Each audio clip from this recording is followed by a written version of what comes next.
중학교 2학년 지학송 6과 본문입니다. 오늘은 감자 이야기를 통해서 문법 실력을 키워보겠습니다. 먼저 본문에 들어가기 앞서서 이번 단원의 핵심 문법인 수동태에 관해서 간단히 살펴보고 하겠습니다. 수동태의 반대 개념은 능동태이죠. 영문법 용어 중에 이 태자라고 하는 말이 있는데요. 영어로 표현할 때는 voice라고 합니다. 대부분의 문장에는 주어가 있겠죠. 그런데 그 주어가 문장에서 어떤 상태에 있는지를 보여주는 그런 동사의 형태가 태입니다. 단순히 동사의 의미만 전달하는 것이 아니라 문장에서 주어와 동사의 관계를 규정하기 위해서 사용하는 이런 문법적인 장치가 태입니다. 그 중에서도 능동태라고 하면 행위자가 주인공이 되어서 직접 자기 목소리를 내고 있는, 직접 힘을 발휘하고 있는 그런 능동적인 모습을 나타내는 것이 능동태이고, 반면 수동태라고 하는 것은 주어가 어떤 동작을 직접 하는 것이 아니라 동작을 당하는 그런 대상의 입장에서 상황을 전달하는 그런 목소리다라고 이해하면 되겠습니다. 그러면 왜 태라고 하는 것을 영어로 voice라고 하는지 조금은 이해할 수 있을 것 같습니다. 영어 문법에는 이런 태자가 들어가는 말이 능동태, 수동태 말고도 더 있습니다. 제기태라는 것도 있고 중간태라는 것도 있고 사동태라는 것도 있는데 중학교 2학년들은 거기까지 갈 필요는 없고 여러분들은 능동태와 수동태만 정확히 이해하고 있으면 충분하겠습니다. 자, 그러면 능동태라고 하는 것이 행위자가 주인공이 되어서 직접 자기 목소리를 내는 것이다 라고 했는데 예문을 한번 들어보겠습니다.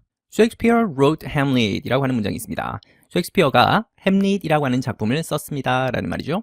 그러면 셰익스피어는 주어이고 wrote는 동사입니다. 그리고 이런 동작에 영향을 받는 대상이 목적어이죠. 그래서 햄릿은 목적어입니다.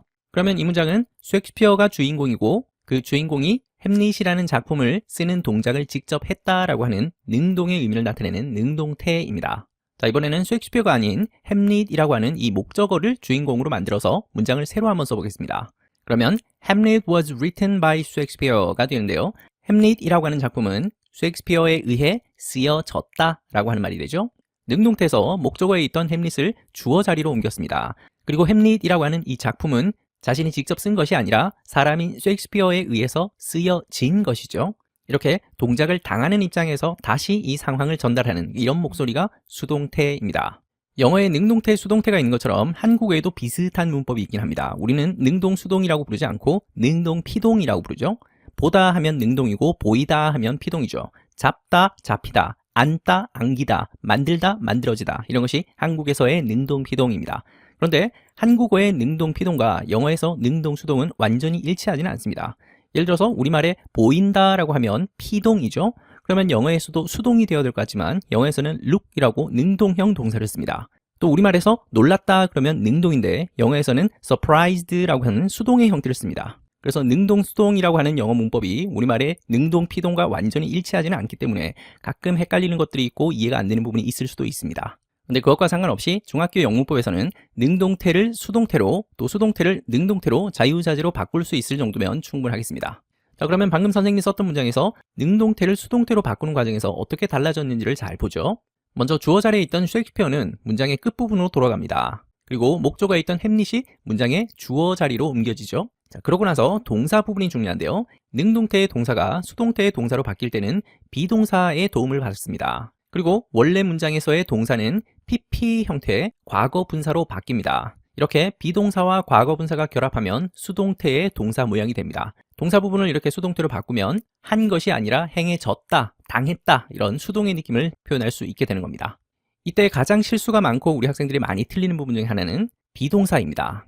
적절한 비동사를 써야 되는데 이 비동사를 쓸 때 두 가지를 고려해야 됩니다. 첫 번째는 주어의 수를 고려해야 됩니다. 새롭게 주어가 바뀌는 과정에서 주어가 단수, 복수가 바뀌는 경우들 있죠. 그래서 수동태 문장에서 새로 바뀐 주어의 수가 무엇인지, 단수인지 복수인지 이것을 꼭 생각해야 되고, 두 번째는 시제입니다. 원래 문장에서의 시제가 과거이면 수동태로 바뀐 문장에서도 과거여야 되겠죠. 원래 문장이 현재이면 수동태로 바뀐 문장도 역시 현재여야 합니다.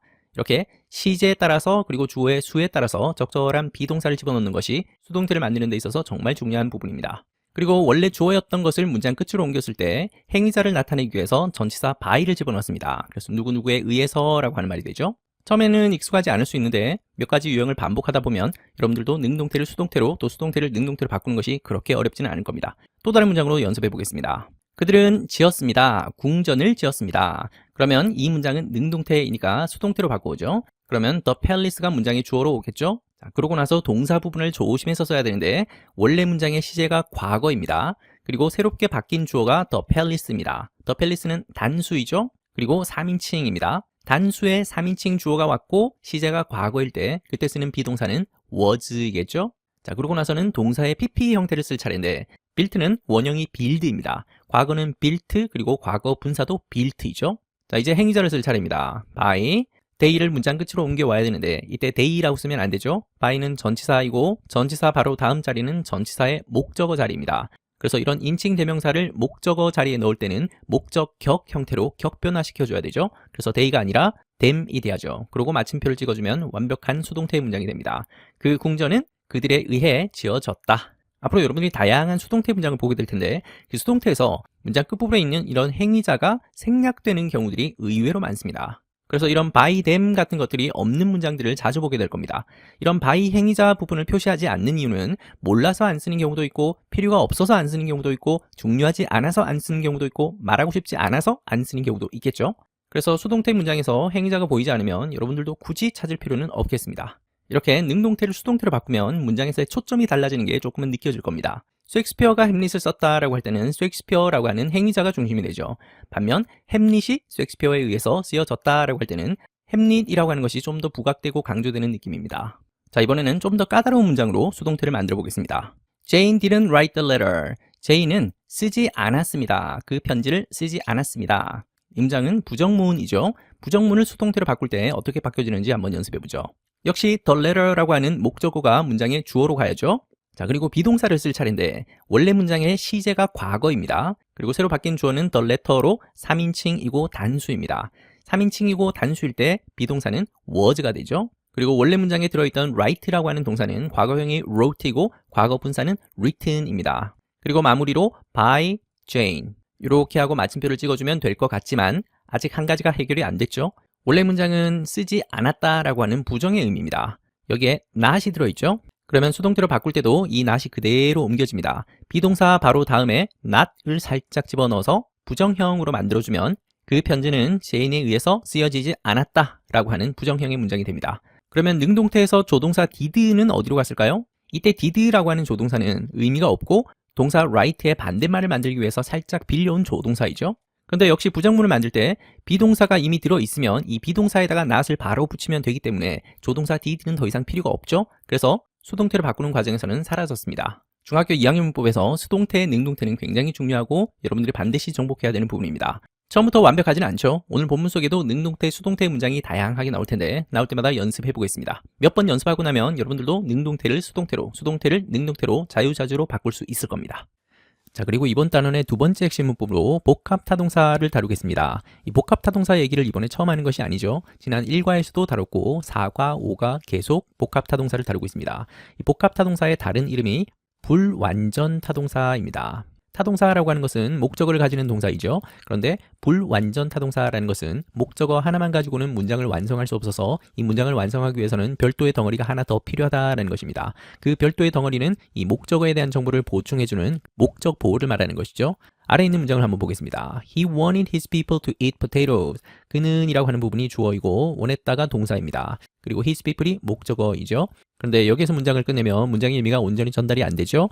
그의 사람들이, 그의 백성들이 감자 먹기를 원했습니다. 그러면 감자를 먹는 것은 바로 앞에 있는 his people이 먹게 되는 거니까 목적어에 대한 정보를 보충하는 목적 보호입니다. 그렇다면 이때 want는 우리가 지금까지 배웠던 복합타동사이겠죠. 그런데 복합타동사에도 종류가 정말 많습니다. 1과에서 배웠던 복합타동사는 목적어와 보호가 나오는데 이 보호 자리에 형용사가 나오는 경우였었죠. It makes me happy 라고 하면 그것은 나를 행복하게 만듭니다 라고 하는 말인데 me가 목적어이고 happy가 목적 보호입니다. 행복해지는 것이 me이죠. 그리고 4과에서 배웠던 복합타동사는 또 다른 이름으로 사역동사라고 불리는 것이었습니다. He always let her win 이라고 하는 문장에서 he가 주어이고 let이 동사입니다. 그리고 her이 목적어이고 그녀로 하여금 이기게 해줍니다 라고 하는 뜻이었죠. 그러면 이기는 사람이 her이니까 역시 목적어, 목적 보호 관계입니다. 이때는 목적 보호 자리에 원형 부정사가 들어있는 경우입니다. 이렇게 목적으로 하여금 뭐뭐 하게 하다 이런 뜻을 가지고 있는 동사가 불완전 타동사, 복합 타동사, 그리고 의미적으로는 사역동사라고 불렀습니다. 그리고 지난 5과에서 다뤘던 복합 타동사가 지각동사라고 하는 것이었죠.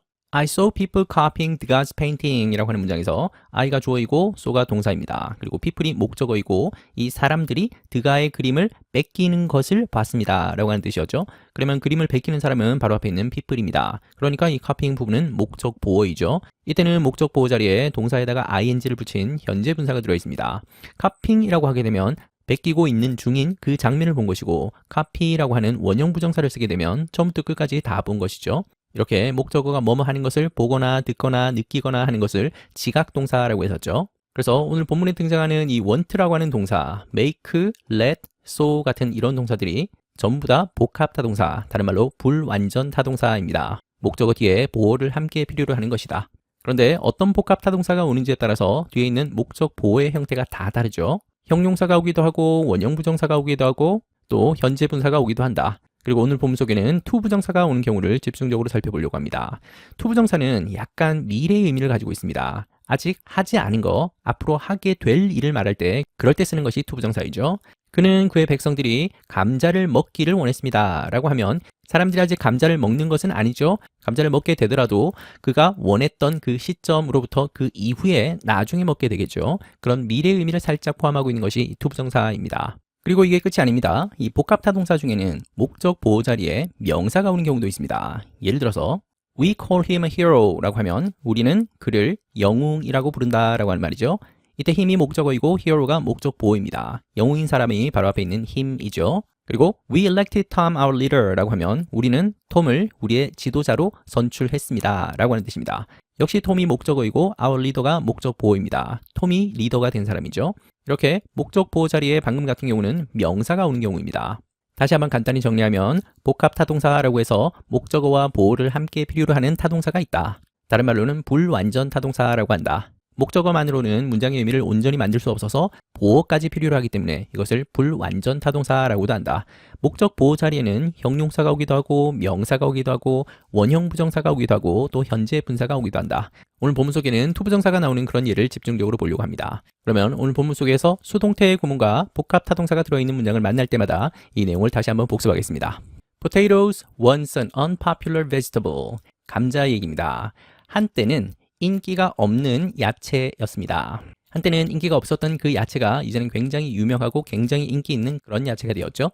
감자 얘기 한번 들어봅시다. Potatoes come to Europe. 감자가 유럽에 오다. Thousands of years ago, potatoes were first grown by people in the Andes Mountains region. thousand에다가 s가 붙었으니까 수천이라고 하면 되겠죠. 그러니까 수천 년 전에 감자가 처음으로 were grown, 길러졌습니다. 사람들에 의해서 길러졌는데 그 사람들이 어떤 사람들이냐면 안데스 산맥 지역에 있는 그런 사람들에 의해서 길러졌습니다. 첫 문장에서 바로 이번 단원의 핵심 문법이 보이죠. 비동사에다가 pp 형태가 보입니다. 이 grow의 원형은 grow이죠. grow는 뭐뭐를 기르다, 재배하다 라는 뜻인데 이 동사의 과거형은 grew이고 과거 분사형이 grown입니다. 그러면 비동사와 pp가 결합된 수동태이죠. 그러니까 길러졌다라고 해석하면 되겠죠. 감자는 처음에 안데스 산맥 지역에 있는 사람들에 의해서 길러졌습니다. 자, 그러면 연습을 위해서 이 수동태 구문을 능동태 부분으로 한번 바꿔보려고 합니다. 그러면 by 행위자에 있는 이 부분이 주어 자리로 가겠죠. 그러면 people in the Andes Mountains region 이 통째로 주어로 갔습니다. 그리고 동사를 쓸 차례인데 수동태를 능동태로 바꿀 때는 비동사는 사라지겠죠. 그리고 이 비동사에서 시제가 과거인 것을 확인했으니까 동사는 과거 시제로 써야 되겠습니다. 그러면 grow의 과거형인 grew가 되고 그리고 주어 자리에 있던 potato가 목적어 자리로 옮겨지겠죠. 그리고 마침표를 찍어주면 능동태의 문장이 됩니다. 자, 그런데 first 같은 이런 부사는 적절한 자리에 집어넣기만 하면 되는데 이때 first는 주어 다음에 있으니까 능동태 문장에서도 주어 바로 다음 자리 여기에 살짝 집어넣으면 되겠습니다. 그러면 안데스 산맥 지역에 있는 사람들이 처음으로 길렀습니다. 감자를 길렀습니다. 이렇게 바꾸면 순식간에 능동태가 되죠. 수동태를 능동태로 또 능동태를 수동태로 바꾸는 과정에서 항상 조심해야 되는 것은 시제입니다. 그리고 주어가 바뀌는 과정에서 단수였던 것이 복수가 되고 또 복수였던 것이 단수가 되는 경우가 있으니까 항상 수도 조심해야 되겠죠. 그리고 안데스 산맥이라고 우리가 부르는 건데 영어로는 안데스라고 읽지 않고 앤디즈 정도의 느낌으로 읽으면 되겠습니다. 산이라는 명사에다가 s가 붙어 있으니까 산 자체를 말하는 것이 아니라 산맥 정도로 보면 되겠죠. 안데스 산맥 지역에 있는 사람들, 그 사람들에 의해서 처음으로 길러졌습니다. When Spanish people took over this region in the 16th century, they first learned about potatoes. when 접속사이죠. 뭐뭐 할 때입니다. 시간을 나타내는 부사절 접속사이죠. 그러면 Spanish부터 16세기까지가 부사절입니다. 스페인 사람들이 took over 했을 때 took는 take의 과거형이죠. 그러면 take over라고 하게 되면 어떤 국가라든지 어떤 땅 같은 것을 힘으로 빼앗다, 지배하다, 장악하다, 점령하다 이런 뜻입니다. 여기서는 점령하다라고 보겠습니다. 스페인 사람들이 이 지역을 점령했을 때 16세기에 이 지역을 점령했을 때 그들은 먼저 배웠습니다. 감자에 관해서 배웠습니다. 여기서 이 지역이라고 하면 안데스 산맥 지역을 말하겠죠. 그러면 인칭 대명사 they가 가리키는 것은 뭘까요? 바로 앞에 있는 Spanish people이겠죠. They brought them to Europe because they were good food source. 그들은 가져왔습니다. 그것들을 가져왔습니다. 유럽으로 가져왔습니다. 왜냐하면 그것들은 좋은 음식 source였기 때문입니다. source는 근원이라는 뜻이죠. 그러면 훌륭한 식량 공급원이었기 때문에 훌륭한 식량 자원이었기 때문에 그들은 유럽으로 그것을 가져왔습니다. 자, 이 문장을 보면 영어의 재미난 특징이 보입니다. 대명사가 굉장히 많이 쓰이죠. 선머리도 대명사, them도 대명사이고 they도 대명사입니다. 영어는 대명사가 굉장히 많이 쓰이는데 그 대명사가 어떤 명사를 대신했었는지를 찾지 못하면 엉뚱하게 잘못 해석하는 경우가 생깁니다. 한번 찾아볼까요? 이때 가져온 사람은 앞에 있는 Spanish people이겠죠. 스페인 사람들은 가져왔습니다. brought는 bring의 과거형입니다. 그것들을 가져왔다라고 할 때 그것들은 뭐겠습니까? 그렇죠. 바로 앞 문장에 있는 potato겠죠. 스페인 사람들은 감자를 유럽에 가져왔습니다. 왜냐하면 그것들이 그러면 뒤에 있는 they도 역시 감자이겠죠. 감자는 훌륭한 식량 공급원이었기 때문에 그것들을 유럽으로 가져왔다. 가운데 있는 because는 위에서 봤었던 when과 마찬가지로 역시 부사절 접속사이죠. when이 시간을 나타내는 것이라면 because는 이유를 나타내는 것입니다. 그리고 부사절 접속사가 이끄는 이 부사절은 자리를 통째로 옮기는 것도 가능하죠. because 이하 부분을 통째로 문장 첫머리에 놓는 것도 가능합니다. Because they were a good food source, they brought them to Europe. 이렇게 쓰는 것도 가능하죠. However, potatoes were not welcomed at first. 하지만 감자는 were not welcomed. 환영받지 못했습니다. 처음에는 환영받지 못했습니다. 여기에 welcome이라고 하는 동사가 보이죠? 누구누구를 뭐뭐를 환영하다라고 하는 타동사입니다. 그런데 형태를 가만히 보니까 비동사가 보이고 이 welcome이라는 동사의 PP 형태, 과거 분사가 들어있죠. 그렇다면 이번 단어는 핵심 문법 역시 수동태입니다. 그러면 환영하는 것이 아니라 환영받는 것이죠. 감자가 처음에는 환영받지 못했습니다. 이 문장에 보니까 행위자가 나와 있지 않죠. 보통 일반적인 수동태 문장에서 by 누구누구 해서 누구누구에 의해 같은 이런 행위자가 없습니다. 중요하지 않거나 모르거나 굳이 밝히고 싶지 않을 때 그럴 때는 행위자 부분을 과감히 생략하고 쓰죠. 자, 그러면 연습 삼아서 이 자리에 people이 있다라고 치고 이 문장을 능동태로 한번 바꿔보겠습니다. 그러면 행위자인 people이 문장의 주어로 가겠죠? 자, 그리고 조심해서 써야 될 동사 부분입니다. 비동사는 사라집니다. 그런데 이 비동사에서 시제가 과거인 것을 먼저 확인을 해야죠. 그러면 동사 welcome을 써야 되는데 이거의 과거형을 써야 되니까 welcomed가 되겠죠. 그리고 주어였던 potato가 목적으로 갑니다. 그런데 여기서 조심해야 될 것이 있죠. 부정어 not이 들어있습니다. 그러면 사람들은 감자를 환영했다라고 하는 이 문장을 부정문으로 만들어야 되는데 not을 어떻게 넣으면 될까요? people 다음에 not을 넣는데 그냥 not만 넣으면 안 되죠? 일반 동사를 부정할 때는 not만 붙이는 것이 아니라 조동사의 도움을 받아야 됩니다. 그럴 때 필요한 것이 do라고 하는 조동사이죠. 그런데 시제가 과거이기 때문에 do를 쓰지 않고 did라고 바꿔야 되겠죠. 그런데 이게 끝이 아니죠. did not 이라고 하는 조동사를 여기에 넣고 나면 이 뒷자리는 조동사 다음 자리라서 동사 원형이 와야 되죠. 그래서 welcomed가 아니라 원형인 welcome이 돼야 되죠. 그러면 people did not welcome potatoes 하고 마침표를 찍어주면 수동태가 능동태로 바뀌었습니다. 특히 부정문을 능동태로 바꿀 때는 조동사와 함께 써야 된다는 것을 꼭 기억하길 바랍니다. 그리고 조동사 다음에는 동사 원형을 써야 된다는 것도 함께 적용해야죠. 물론 at first 같은 이런 부사 덩어리는 적절한 자리에 집어넣기만 하면 됩니다. 여기서는 문장 끝에 넣으면 되죠. People did not try to grow and eat them because they looked strange. 사람들은 did not try, 시도하지 않았습니다. 재배하기를, 기르기를 시도하지 않았습니다. 그리고 그것들을 먹기를 시도하지 않았습니다. 왜냐하면 그것들은 이상하게 보였기 때문입니다. 이때 they도 역시 감자이겠죠. 자, 그러면 정확한 해석을 위해서는 접속사가 연결하는 것을 찾아야 됩니다. 먼저 앞에 있는 and라고 하는 등위 접속사가 연결하는 걸 찾아보죠. and 바로 다음에 it라고 하는 동사 원형이 보이죠? 그렇다면 앞에서 동사 원형을 찾으니까 후보가 두 가지가 보입니다. 하나는 try라고 하는 것도 후보가 될 수 있을 것 같고 또 다른 하나는 grow도 가능합니다. 이렇게 후보가 두 가지 있을 때는 가까이 있는 것이 우선입니다. 그러면 앞에 있는 1번 grow와 2번 eat를 연결하는 것이 and입니다. 좀 더 엄밀하게는 to grow라고 하는 투부정사와 to eat라고 하는 투부정사, 이 투부정사 두 개를 연결하는 것이다 라고 볼 수 있겠죠. 그러면 이때 투부정사는 try라고 하는 타동사 뒤에 목적어에 연결됩니다. try to grow, try to eat 이렇게 연결짓고 해석하면 정확한 의미가 되겠죠. 사람들은 시도하지 않았습니다. 뭘 시도하지 않았냐면 첫 번째, 기르는 것을 시도하지 않았습니다. 두 번째, 먹는 것을 시도하지 않았습니다. 이때 기르고 먹는 것은 다 them이라고 하는 목적어에 연결되죠. 이때 them도 역시 감자입니다. 그러면 다시 정확히 해석하면 사람들은 감자를 기르기를 시도하지 않았습니다. 먹기를 시도하지 않았습니다. 이렇게 되겠죠. 왜냐하면 감자가 이상하게 생겼기 때문입니다. 역시 because는 부사절 접속사이고 이유를 나타냅니다. 그리고 여기에 있는 look이라고 하는 동사는 예전에 우리가 배웠던 대로 지각동사가 아니라 감각동사라고 하죠. 감각동사 뒤에는 보통 이렇게 형용사가 나옵니다. 보다가 아니라 보이다라고 하는 뜻으로 해석하면 되죠. 이상하게 보였습니다. They also thought potatoes brought diseases, so they gave them to pigs. 이 문장에도 대명사가 정말 많이 나오죠. 그들은 또한 생각했습니다. 그러면 이때 they는 누구죠? 그렇죠. 앞에 있는 people이겠죠. 사람들은 또한 생각했습니다. 뭐라고 생각했냐면 감자가 brought, 가져온답니다. 질병을 가져온다 라고 생각을 했대요. 그래서 they gave them to pig. 그들은 줬습니다. 그것들을 돼지에게 줬습니다. 그러면 이때 they도 역시 people이겠죠. 그리고 목적어인 them은 역시 감자입니다. 이 문장 속에 접속사가 몇 개인지 찾을 수 있겠습니까? 일단 눈에 보이는 so라고 하는 접속사가 있고 눈에 보이지 않는 접속사도 있습니다. 앞에 they가 주어이고 thought가 동사이고 또 potato가 주어이고 brought가 동사이죠. 절과 절을 연결하는 눈에 보이지 않는 접속사 that이 있겠죠. 그러면 이 that은 접속사 중에서도 종속 접속사, 그 종속 접속사 중에서도 명사절을 이끄는 접속사이죠. potatoes부터 disease까지가 명사절입니다. 왜 명사절이죠? 앞에 주절에 thought라고 하는 동사가 목적어를 필요로 하는 타동사이죠. 그래서 이 동사 뒤에 있는 이 절 전체가 목적어 자리이고 그래서 명사절입니다. 그래서 이 that은 명사절을 이끄는 접속사이죠.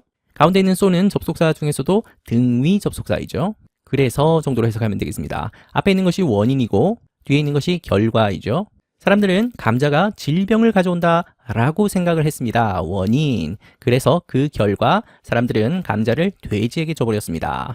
실제로 당시에 사람들이 감자를 처음 봤기 때문에 이 감자에 대해서 부정적인 생각을 많이 가지고 있었죠. 감자가 병을 옮긴다, 질병을 가져온다 라고 생각했습니다.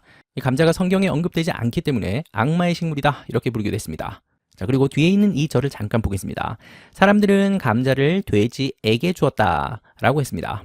그러면 우리 예전에 3과에서 배웠던 대로 수요동사처럼 만들 수 있지 않을까요? 수요동사는 목적어를 두 개 필요로 하는 동사이죠. give라고 하는 동사가 수요동사 이중타동사로 쓰일 수 있습니다. 그러면 they gave pigs them. 그들은, 사람들은 돼지에게 그것들을 주었습니다. 이렇게 만들 수 있겠죠? 그러면 pig가 간접 목적어가 되고 them이 직접 목적어가 됩니다. 이렇게 간접 목적어, 직접 목적어 순으로 배열하면 이때 gave는 수요동사, 다른 말로 이중타동사가 됩니다. 그런데 이렇게 쓰면 원어민들은 어색하고 불편하게 느낍니다.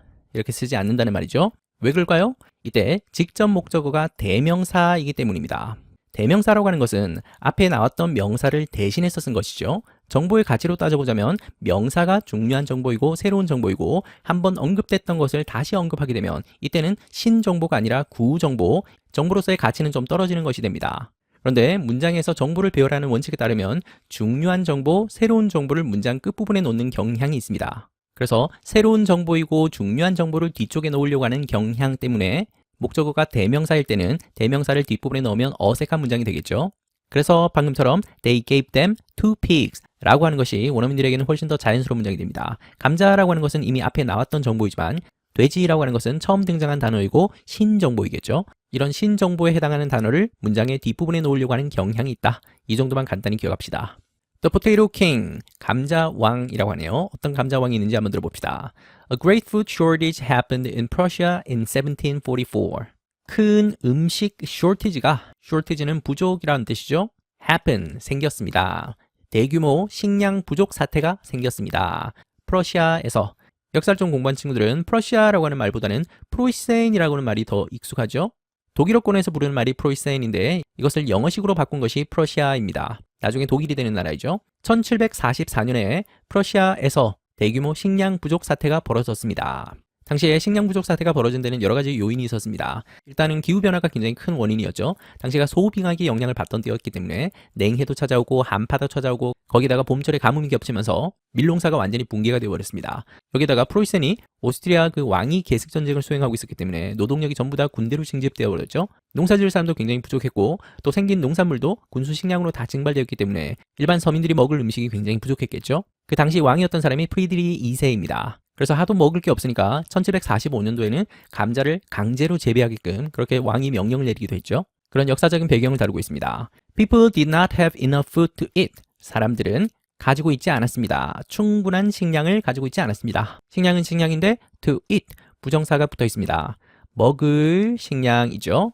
그러면 여기 있는 to 부정사는 명사를 꾸며주는 형용사적 용법의 to 부정사입니다. 사람들은 먹을 식량이 충분하지 않았습니다. Frederick the Great wanted his people to grow and eat potatoes. 일반적으로 알려진 말로는 프리드리히라고 하고 영어식으로 발음하는 것이 Frederick입니다. 이 왕 이름 뒤에다가 the Great가 붙었으니까 대왕이라고 하면 되겠죠. 프리드리히 대왕입니다. 당시에 프로이센의 국왕이었죠. 프리드리히 대왕은 원했습니다. 그의 백성들이 기르기를 원했습니다. 그리고 먹기를 원했습니다. 감자를 기르고 먹기를 원했습니다. 수업 시작하면서 봤었던 문장 구조이죠. want라고 하는 동사를 중심으로 이 문장을 다시 보겠습니다. want는 타동사이죠. his people이 목적어이고 his people이 grow 하는 사람이니까 뒤에 있는 부분이 목적 보어입니다. 자, 그런데 and라고 하는 등위 접속사가 연결하는 걸 가만히 봤더니 바로 뒤에 it라는 동사 원형이 보이죠. 그러면 앞에 있는 동사 원형 grow하고 연결되죠. 그러면 to grow라고 하는 말과 to eat이라고 하는 말이 연결되는 표현입니다.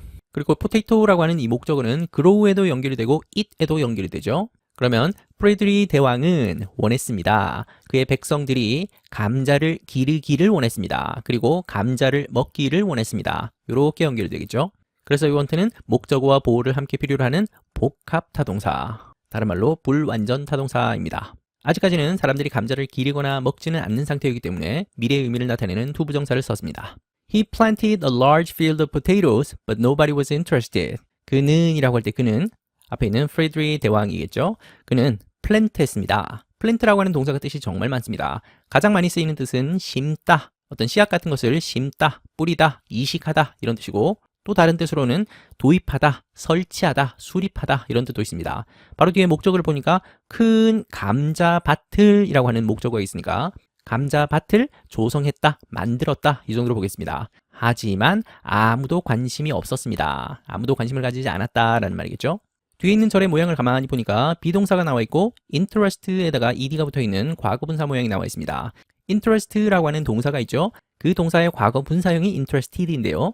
그러면 우리가 배웠던 BPP니까 수동태 구조가 아닌가요? 라고 생각할 수 있겠습니다. 물론 처음에는 수동태에서 출발했던 표현이 맞습니다. 그런데 현대문법에서는 이것을 수동태라고 굳이 말하지는 않습니다. 워낙 자주 쓰이는 표현이다 보니까 이런 과거 분사가 아예 형용사처럼 쓰이고 있는 그런 말입니다.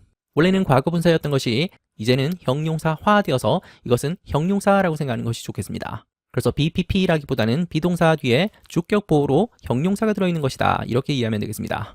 interested라고 하면 관심이 있는 이란 뜻이죠. 주어가 nobody니까 아무도 관심이 없었다. 이렇게 해석하면 되겠습니다. but이라는 등위 접속사는 앞에 있는 절과 뒤에 있는 절을 연결하고 있죠. The king did not give up and he came up with an idea. 역시 프레드리 대왕입니다. give up은 포기하다 라는 뜻이죠. 포기하지 않았습니다. 그리고 그는 came up with라고 하는 표현은 생각해내다 라는 뜻입니다. 한 아이디어를 생각해냈습니다. 이때 he도 역시 왕이겠죠. came up with라고 하는 말이 문자 그대로 보면 with가 뭐뭇을 가지고 라는 뜻입니다. up은 위로 라는 뜻이죠. 아이디어를 떠올리는 과정을 한번 생각해 보십시오.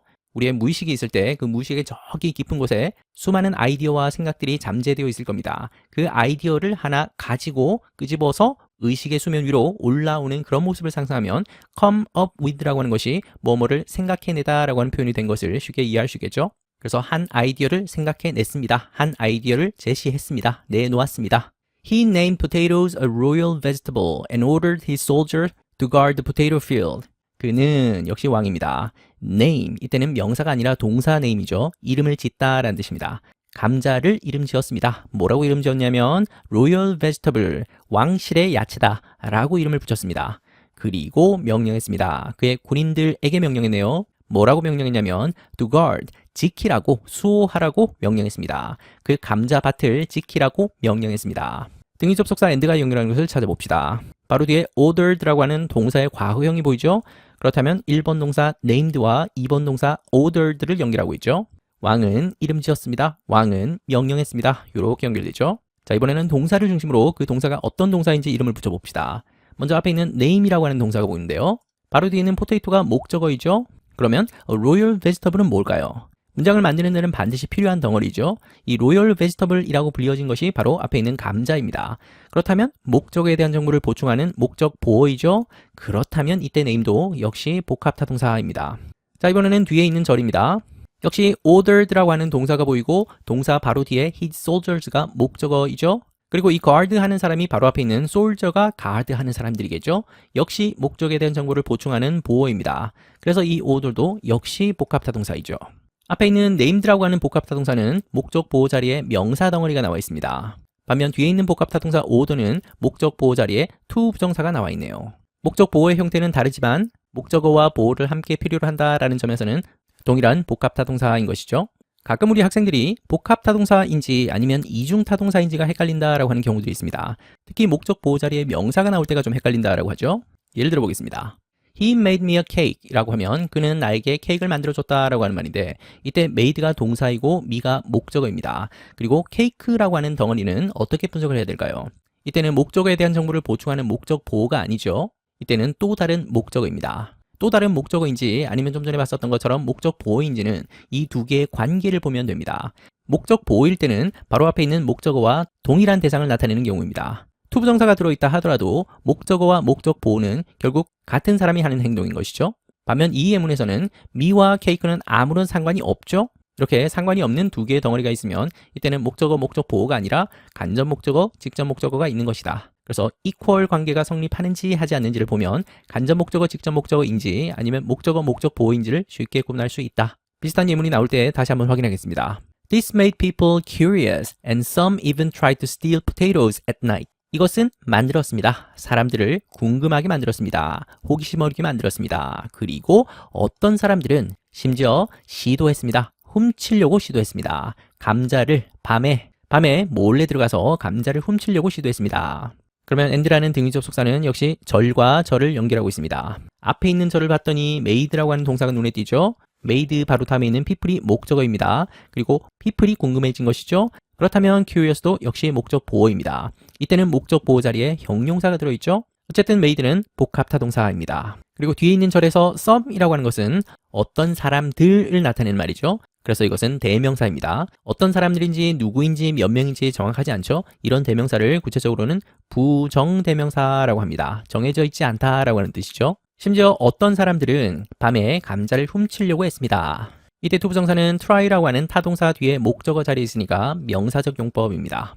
Soon more and more people started to grow and eat potatoes. 곧 머지않아서 점점 더 많은 사람들이 시작했습니다. 재배하기 시작했습니다. 그리고 먹기 시작했습니다. 감자를 기르고 먹기 시작했습니다. 가운데 있는 and가 연결하는 것은 왼쪽에 있는 1번 to grow와 2번 to eat을 연결하고 있죠. 눈에 보이진 않지만 to가 있다라고 생각하면 투부정사 두 개를 연결하는 것입니다. potato는 양쪽에 다 연결되는 것이죠. 점점 더 많은 사람들이 감자를 기르기 시작했고 감자를 먹기 시작했습니다 라는 뜻입니다. start라는 타동사 뒤에 있는 투부정사니까 역시 명사적 용법이죠. 그리고 그냥 more people 이라고 하지 않고 more and more people 이라고 했네요. 그냥 more people 이라고 했으면 더 많은 사람들 이란 뜻이 되고 more and more 라고 해서 비교급을 두 번을 쓰게 되면 점점 더 많은 이런 뜻입니다. 어떤 숫자라든지 정도가 시간이 갈수록 지속적으로 증가하는 그런 점진적인 변화를 강조할 때 비교급, and 비교급 이런 식으로 씁니다. Potato flowers a royal fashion. 이번에는 감자꽃입니다. 이 감자꽃이 황실의 패션이라고 하네요. 가운데 있는 콤마는 열거할 때 쓰는 콤마가 아니라 동격의 콤마이죠. 감자꽃이 곧 왕실의 패션이다 라고 하는 말입니다. When potatoes were first introduced in France, French people did not like them as well. When 뭐뭐 할 때이죠. 부사절 접속사입니다. 감자가 처음으로 도입되었을 때, 프랑스에 도입되었을 때 프랑스 사람들은 did not like, 좋아하지 않았습니다. 그것들을 좋아하지 않았습니다. as well 하면 뭐뭐도 역시, 또한 이런 뜻입니다.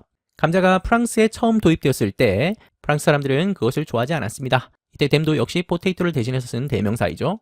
when 뒤에 있는 potato부터 France까지가 부사절이고 French 이하 부분이 주절이죠. 자, 그리고 부사절 부분을 가만히 보니까 비동사에다가 introduced라고 하는 PP 형태가 보입니다. 그렇다면 역시 수동태이죠. 도입하다, 소개하다가 아니라 도입되다, 소개되다 이렇게 해석해야죠. 누가 도입했는지는 나와 있지는 않죠. 자, 그런데 이 문장은 해석을 주의해야 되겠습니다. 여기에 as well 이라고 하는 표현이 있는데 뭐뭐도 역시라고 하는 이 표현이 프랑스 사람들에게 적용되는 것일까요? 아니면 감자에 적용되는 것일까요? 의미가 약간 다르죠? 프랑스 사람들도 감자를 좋아하지 않았습니다. 이런 뜻인지 아니면 프랑스 사람들은 감자도 좋아하지 않았습니다. 라는 뜻인지 어떤 뜻일까요? 지금까지 흐름으로 보면 프로이센 사람들이 감자를 좋아하지 않았다라는 얘기를 하고 나서 이번에는 프랑스로 왔습니다. 그러니까 여기에서는 프랑스 사람들도 감자를 좋아하지 않았습니다. 이렇게 해석해야 되겠죠. 앞뒤 문맥을 보면 뭐뭐도 역시라고 하는 것이 어떤 부분을 강조하는 것인지를 쉽게 확인할 수 있습니다. 그리고 as well이라고 하는 표현 대신에 either라고 하는 말로 바꿔 쓰는 것도 가능합니다. 그러면 French people did not like them either 이렇게 바꿀 수 있겠죠. 만약에 이 문장이 부정문이 아니라 긍정문이었다면 그때는 either 대신에 to를 쓰면 됩니다. as well이라고 쓰게 되면 좀 더 격식적인 느낌이 나고 either나 to를 쓰게 되면 좀 더 구어적인 느낌이 납니다. Because France also had food shortages, one government official told King Louis XVI about the successful case in Prussia. 역시 because라고 하는 접속사가 보이죠. 프랑스 또한 가지고 있었습니다. 음식 부족, 식량 부족 사태를 가지고 있었기 때문에 한 정부의 관리가 우리로 치면 공무원 정도 되겠죠. 말했습니다. 킹 루이 16세에게 말했습니다. 그 프로이센에서의 성공적인 사례에 관해서 루이 16세에게 말했습니다. 이때 루이스라고 발음하지 않길 바랍니다. 프랑스에서는 끝에 있는 자음이 발음되지 않습니다. 그래서 루이 정도로 읽으면 되겠죠. 그리고 몇 세 이렇게 얘기할 때 이 로마자 숫자로 나와 있는 이 부분은 서수로 읽는 것이 일반적인 원칙입니다. 서수는 순서를 나타내는 말이죠. 그냥 16이라고 하면 기수가 되는 것이고 서수로 읽으려면 16번째라고 해야 되니까 the 16th 이렇게 읽어야 되겠습니다. 정관사 더가 없더라도 읽을 때는 더를 넣어서 발음하면 좋습니다. 그래서 King Louis the 16th 이렇게 읽으면 되겠죠. 그 프로이센에서 감자를 성공적으로 도입했었던 그 사건에 관해서 루이 16세에게 한 관리가 말해줬습니다. He advised the king to wear potato flowers on his jacket. 그는 조언했습니다. 왕에게 조언을 했네요. 뭐라고 조언했냐면 to wear. wear라고 하는 동사가 뜻이 정말 많죠. 옷 같은 것을 얘기할 때는 입다, 신발을 얘기할 때는 신다, 모자를 얘기할 때는 쓰다, 또 향수 같은 걸 얘기할 때는 뿌리다, 화장을 얘기할 때는 하다 등등등 정말 뜻이 많은 단어입니다. 그러면 potato flowers라고 하는 목적어가 나와 있으니까 꽃을 입다라기보다는 꽃을 착용하다 정도로 보겠습니다. 그의 재킷에 감자꽃을 착용하라고 조언했습니다. 그러면 여기서 he가 가리키는 것은 앞에 있는 관리이겠죠. 그리고 그의 재킷이라고 할 때 그는 누굴까요? 이때는 관리가 아니라 왕이겠죠. 그 왕의 옷에다가 감자꽃을 꽂고 다니라고 그렇게 조언을 해줬습니다. 실제로 루이 16세가 이 감자에 대한 편견을 없애려고 자신의 그 단추 구멍에다가 감자꽃을 끼우고 다녔다라고 하죠. 그리고 당시에 왕비가 여러분이 잘 알고 있는 마리 앙뚜아네트입니다. 마리 앙뚜아네트도 머리 장식으로 이 감자꽃을 사용했다고 하죠. 그렇게 하면 귀족들이 이 감자에 대한 선입견을 조금이나마 좀 깨트릴 수 있지 않을까 싶어서 그렇게 했다고 합니다.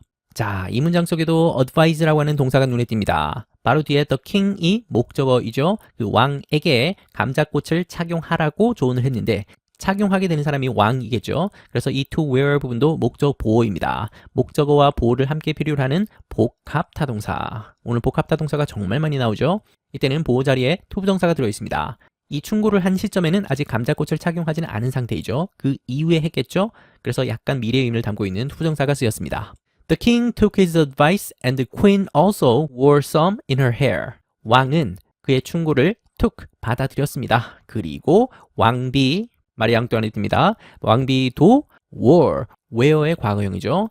왕비도 some, 어떤 것을 착용했습니다. in her hair, 머리에 어떤 것을 착용했습니다. 이때 some은 역시 감자꽃을 대신해서 쓴 대명사이겠죠. 머리에다가 장식으로 감자꽃을 사용했습니다. People started to follow this royal fashion. 사람들은 시작했습니다. 따르기 시작했습니다. 이 왕실 패션을 따르기 시작했습니다. 역시 start라고 하는 타동사 뒤에 있는 투부정사니까 목적어 자리에 있는 명사적 용법입니다. As a result, people began to like potatoes and started to grow and eat them. As a result, 그 결과 사람들은 시작했습니다. 좋아하기 시작했습니다. 감자를 좋아하기 시작했고요. 그리고 시작했습니다. to grow, 재배하기 시작했고요. 그리고 먹기 시작했습니다. 그것들 하면 역시 감자이겠죠. 그러면 이때 and가 연결하는 것도 왼쪽에 있는 1번 to 부정사와 2번 to 부정사, 여기는 to가 있다라고 생각하면 되겠습니다. 감자를 재배하고 먹기 시작했습니다. 그러면 앞에 있는 and라는 등위 접속사는 1번 과거동사 began과 2번 과거동사 started를 연결하고 있죠. 그 결과 사람들은 감자를 좋아하기 시작했고 그러면서 감자를 기르고 먹기 시작했습니다.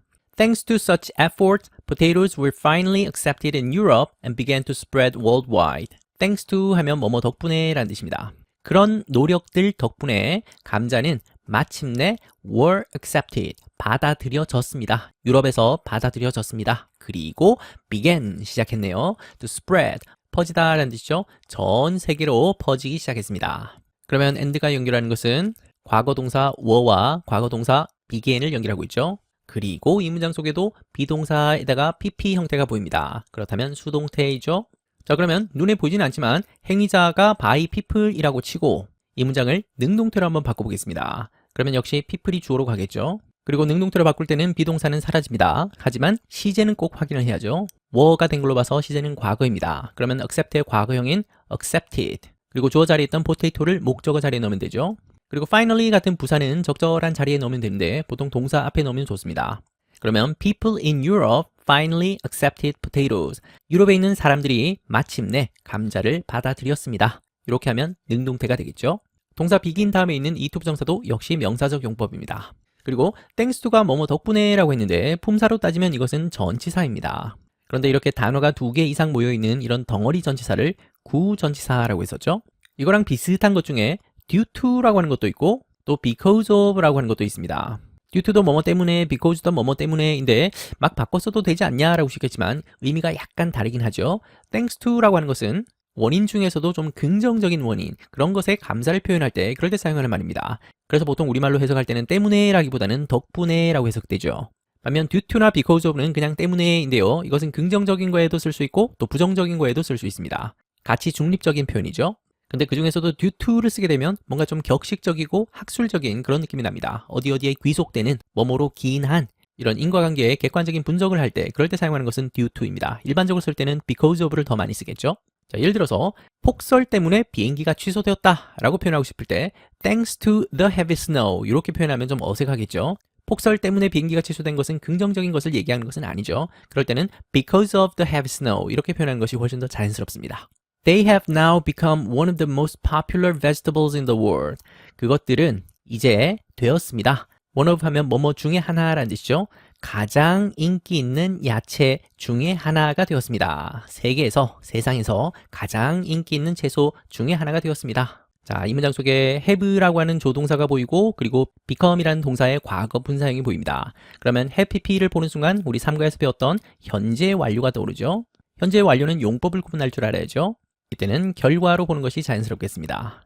사람들에게 점점 받아들여지기 시작해서 이제는 그 감자가 세계에서 가장 인기 있는 야채 중에 하나가 되었다. 그래서 지금도 여전히 가장 인기 있는 야채이다. 이런 것을 나타내는 것이 결과입니다. 그리고 one of 다음에는 항상 복수 명사가 나와야 된다라는 것도 기억합시다. 뭐뭐뭐뭐들 중에 하나라는 표현이 들리면 당연히 복수가 따라와야 되겠죠. 아니나 다를까 뒤를 봤더니 vegetable에다가 s가 붙어서 복수 명사가 나와 있습니다. 그러면 가장 인기 있는 야채들 중에 하나이죠. 그리고 popular라고 하는 형용사 앞에 the most를 붙였습니다. 이거는 최상급 문법이죠. 그래서 가장 인기 있는 이라고 최상급 의미를 살려주면 좋겠습니다. 자, 이렇게 해서 재미난 감자 이야기를 한번 들어봤습니다. 이번 단원의 핵심 문법도 역시 동사이죠. 그 동사 중에서도 목적을 필요로 하는 타동사, 그 타동사 중에서도 목적어와 함께 보어까지 필요로 하는 복합 타동사에 대해서 다시 한번 살펴봤습니다. 복합 타동사 뒤에는 목적어와 보어가 오는데 이 보어 자리에는 다양한 형태가 올 수 있다. 명사가 오기도 하고 형용사가 오기도 하고 오늘 본문에서처럼 to 부정사가 오기도 하고 그리고 원형 부정사나 또는 ing가 오기도 한다. 그러면 중학교에서 다루는 복합타동사의 종류에 대해서는 다 다뤄본 겁니다. 그러면 앞으로 복합타동사가 나오면 그것이 복합타동사인 것을 구분할 수 있겠죠? 특히 목적어와 목적 보호가 같은 대상을 말하고 있는 것인지를 확인하면 이것이 복합타동사인지 아니면 이중타동사인지 쉽게 구분할 수 있을 겁니다. 그리고 이번 단에는 두 번째 핵심 문법이 수동태이죠. 수동태의 기본적인 모양은 비동사에다가 과거 분사형이 결합된 것이다. 그리고 행위자에 해당하는 by 부분은 생략하고 쓰는 경우들이 많다. 중요하지 않거나 굳이 밝히고 싶지 않을 때는 행위자가 과감히 생략된다. 이거 말고도 오늘 본문 속에 부사절 접속사가 참 많이 나왔습니다. 시간과 관련되는 when이라고 하는 것도 나왔고 이유와 관련되는 because도 나왔죠. 그리고 특히 등위 접속사가 나올 때는 왼쪽 오른쪽에서 어떤 덩어리 두 개를 연결하는 것인지를 꼭 찾아야 됩니다. 항상 등위 접속사가 연결하는 것은 문법적으로 동일한 성질을 가지고 있는 것이니까 바로 뒤에 어떤 모양이 있는지를 보고 앞에서 똑같은 모양을 찾으면 되겠습니다. 오늘 배운 문법들도 꼭 복습하는 걸 잊지 마시길 바랍니다. 수고했습니다.